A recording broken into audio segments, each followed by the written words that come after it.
For that. In our continuing coverage this morning, we're keeping an eye on what's happening in the search for Arkansas escaped inmate Grant Hardin.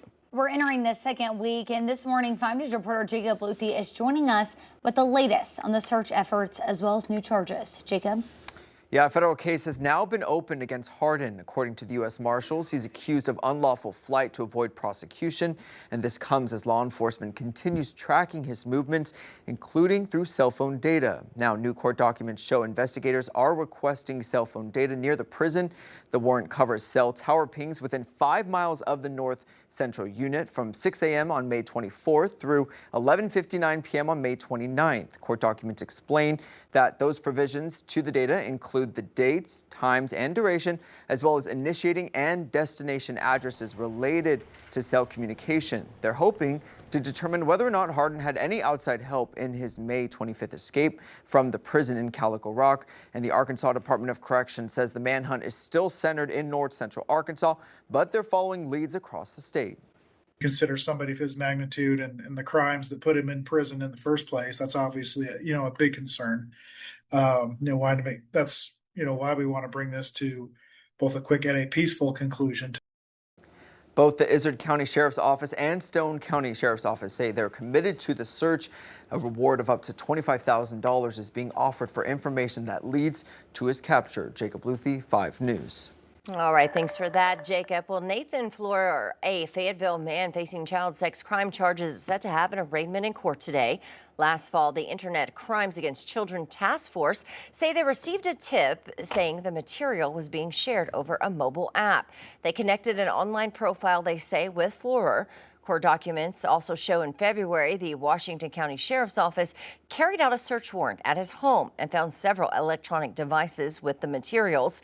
Of course, we're going to bring you any updates as they come into our newsroom on this case right here at 5 News. City of Arcoma has been spared a massive sewer rate increase from the city of Fort Smith, at least for now.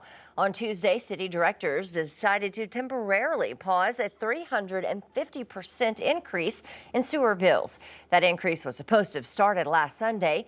After a lengthy discussion, though, the board asked city staff to come back with a different sewer rate plan.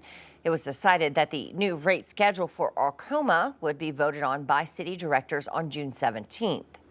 Well, this morning, the latest update on the lawsuit filed against Highfill after the Northwest Arkansas National Airport announced plans to detach from the city. 2 versions of a proposal on how sales tax revenue would be handled from the airport are on the table.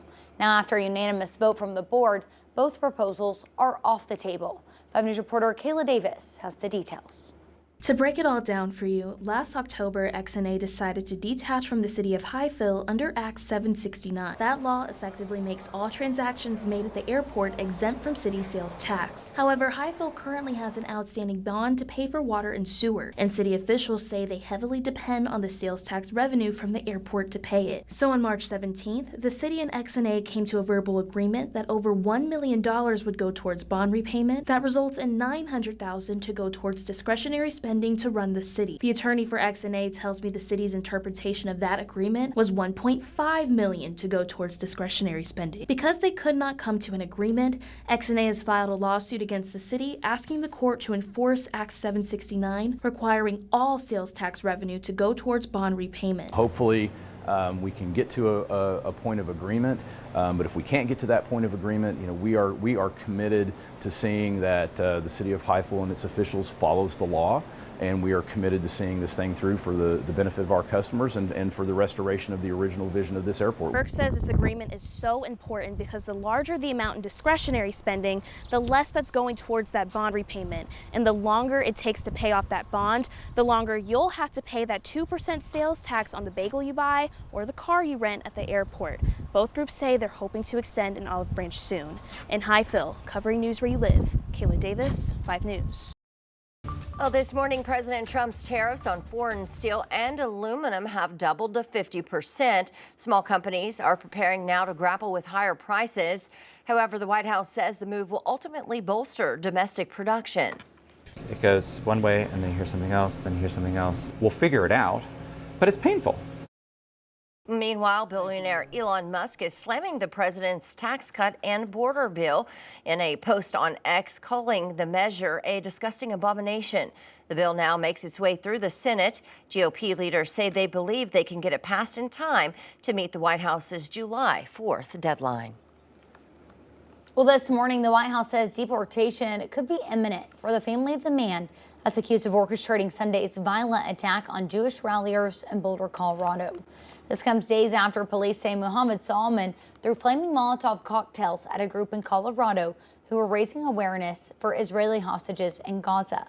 Investigators say a dozen people were injured in the attack. In a social media video, Homeland Security Secretary Kristi Noem confirmed that immigration officers detained Salman's wife and 5 children. She says that they are investigating whether the suspect's family had knowledge of the attack or provided support for it. Authorities say the Egyptian national entered the country in 2022 on a tourism visa that expired the following year and was in the country illegally at the time of the attack. We need to come together as human beings and to support one another and show up. Meanwhile, on Tuesday, members of Boulder's Jewish community stood alongside allies, taking time to pray. Salman appeared before a Colorado judge on Monday. He faces more than 40 state charges, including attempted murder. Also gaining national attention, a Washington state father suspected of murder after his 3 daughters were reported missing and then found dead. Police are asking the public for help in finding Travis Decker, who is wanted for 3 counts of murder and kidnapping. The victims were identified by a CBS affiliate in Seattle as 9-year-old Peyton, 8-year-old Evelyn, and 5-year-old Olivia. Police say their mother reported on Friday that their father did not return them after a planned visit. On Monday, police say they found Decker's unoccupied truck near a campground. During a search, officers found the bodies of the 3 girls. Our condolences and our heartfelt sympathy goes out to the Decker family. We know they're struggling, but I want them to know they're not struggling alone. We suffer as a community. Decker is a former military member with the Army and has extensive training, though it is unclear whether he's armed.